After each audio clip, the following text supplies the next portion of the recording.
Now to your health. The U.S. Surgeon General has declared loneliness an epidemic. And an epidemic is classified as something that has risen suddenly and it's widespread. Health reporter Haley Hernandez is here to explain. This is something we started talking about yesterday, and we're continuing the conversation. Right, because I really can't stress enough that people are suffering from loneliness right now. And the nation's top doctor says that we are in trouble. But the good news is you have power to improve or recover from loneliness. Almost every single mental health expert I interview brings up the same thing. Loneliness. I think it's something that's been coming for a long time. An increase in loneliness. Loneliness is one of the most common reasons people are seeking mental health help. And at the same time, according to Stacey Hudson-Torn with Ethos Behavioral Health, many don't know how bad it's hurting them. Loneliness contributes to things that you would expect, like anxiety and depression, but it also contributes to cardiovascular disease and mortality. You may blame social media, only seeing the perfectly photoshopped image of someone else's life, but the fact is, life right now is challenging for many.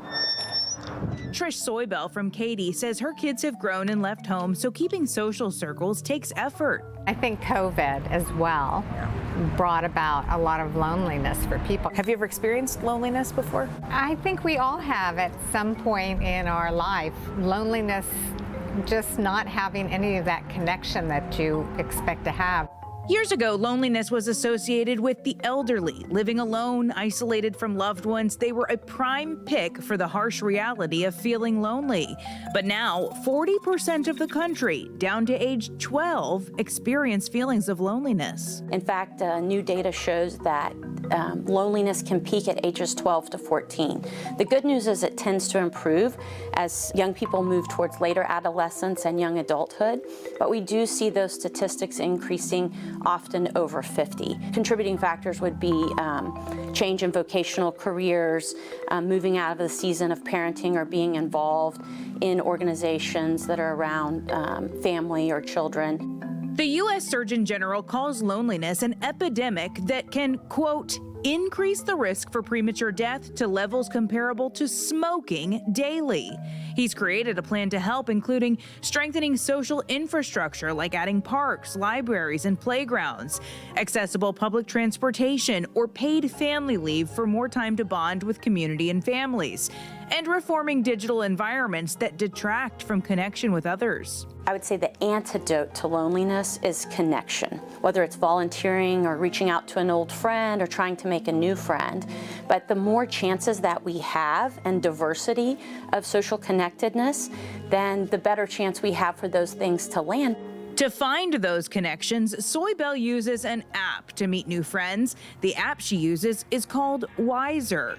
Similar to other matchmaking apps, this one shares your hobbies, interests, and then you're one click away from a meetup, or in her case, a tennis match. I really like the fact that this was more of an activity app. And once you're matched up, you can reach out to them or they can reach out to you. You're only one step away from making a friend. It might sound awkward at first, honestly, because it might be, but Torn says every friendship isn't going to be a home run. You have to put yourself out there repeatedly to make a variety of healthy connections. It's okay to have a level of connection that's authentic and to have a hope that it will grow over time. And some will grow and continue to grow, and some will stay, very surface or social, and that's okay. We need layers of those connections to build a big, beautiful life. So she says that you can find social connections through volunteering or reaching out to old friends. But again, this doesn't have to be the perfect chemistry, your best friend every time. Just simply being around people to make eye contact and pick up on nonverbal cues, that is what humans thrive on, and frankly, what we're lacking in this digital world.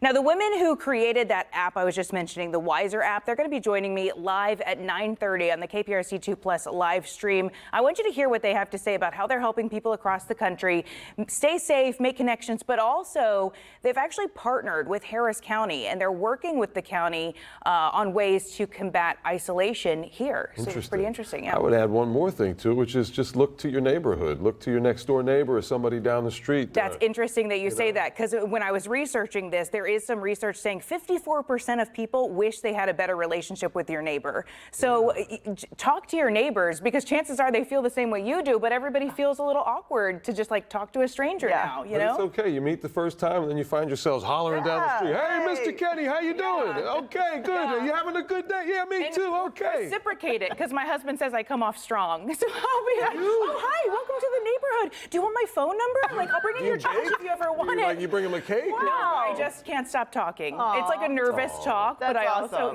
so just, reciprocate that to your neighbors. Yeah, be nice to Haley. Come on, neighbors. She loves you. Good one. Try baking Haley, a cake, that's though. great. I'll try baking. I don't want to poison them. You're that bad at baking? Trying to make the friends. Okay. Should buy a cake. Right. Yeah, no, I am that bad at baking. Really? Okay. I've never made you a cake. Sorry, we learn something every day. All right, Haley, thank you. Don't let Haley bake. No. Okay.